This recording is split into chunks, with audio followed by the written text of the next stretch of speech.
First of all, I want to thank God for this moment. What I believe is going on in this generation is a war between two systems of thought.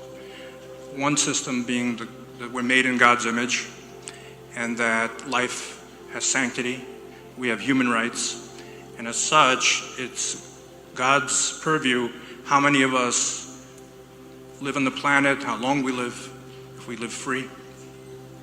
The other system of thought, which could be rooted in Darwin's survival of the fittest or eugenics, probably started with the serpent in the Garden of Eden, but that system of thought believes that there is a hierarchy in humanity, that some people are better than others, and inevitably that reverts to three types of categories of people. One is the Superman, like Kant would say, the Übermensch. Then there's the human, the Mensch, and the Untermensch, the subhuman. Now, if that sounds familiar, that's because around 80 years ago, the Nazi ideology was built upon that type of system. The Nazis believed that they were descendants of Aryan gods. They believed that the Anglo-Saxons should be enslaved and serve them, and the subhumans, which I belong to, Slavs, the handicapped, political prisoners and so on, gypsies, they were meant to be thrown into ovens and become dust. Now, that ideology did not go away. It's just resurfaced now, but it's not anti-Semitic. It's completely rooted in something else. The elite, so to speak, they think they're evolved. I think they're devolved. What they believe is that because of their wealth, power, intellectual superiority, so they think that gives them the right to decide how many of us should be on the planet, how long we should live, who should be free, and so on. And so if you notice, any totalitarian dictatorship, the first thing they try to do is get rid of houses of worship. And it's very simple. Why? Because if I bow down to God, I'm not going to bow down to them. And so what's happening, the mechanism that they're using is fear.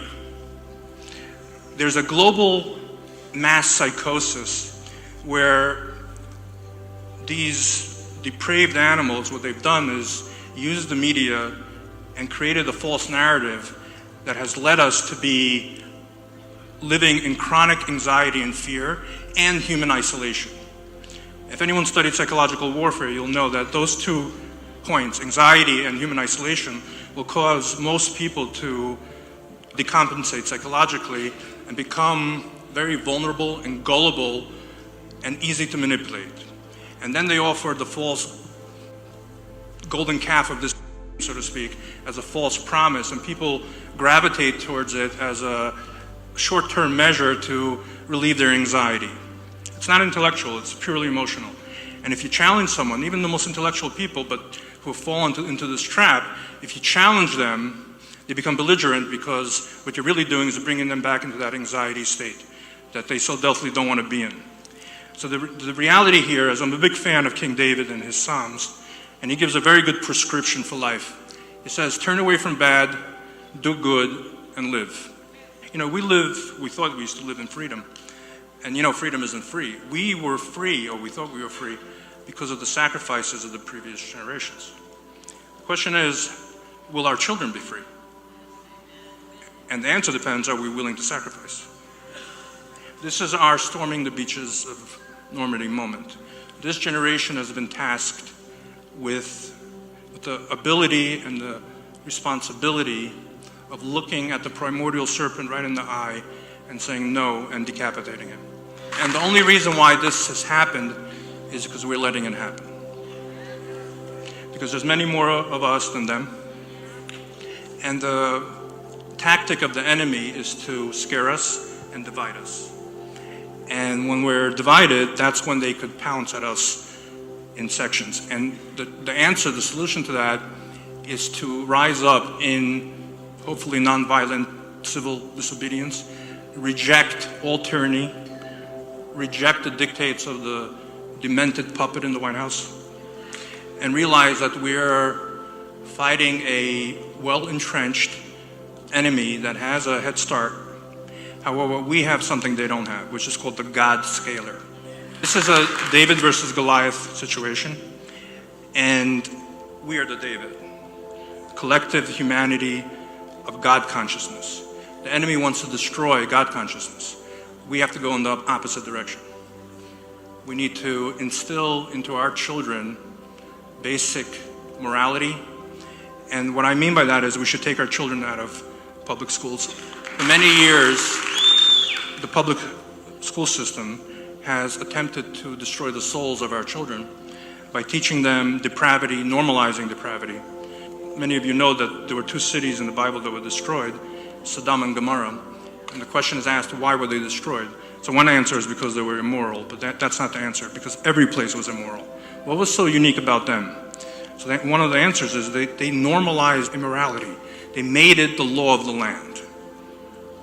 And that is a way of saying, God, we don't want you here. We reject you. And so we need to go in the completely opposite direction. We take our children out of the spiritual danger that they're in the public school system, and now the physical danger. According to the World Homicide Organization, they issued a decree that if your children are in school, that's implied informed consent, meaning that you could have prevented your children from going to school. The fact that you didn't and they're in school means that you are giving consent.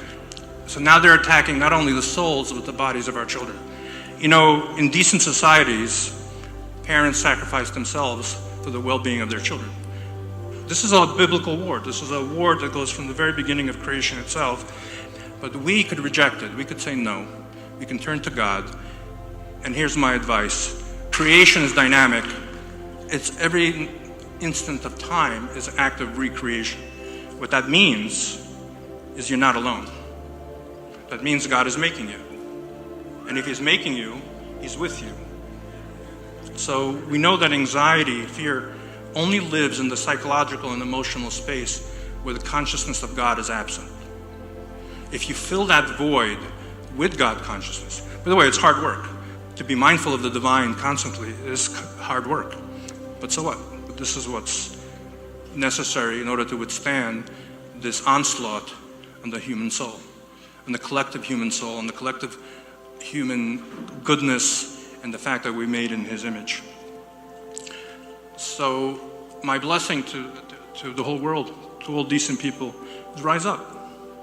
This hill is worth dying on. It's time for us, this generation, to pay the price so that our children could live with God consciousness, with freedom, and be able to thrive. And whether or not that will happen is directly correlated to what we do now, today.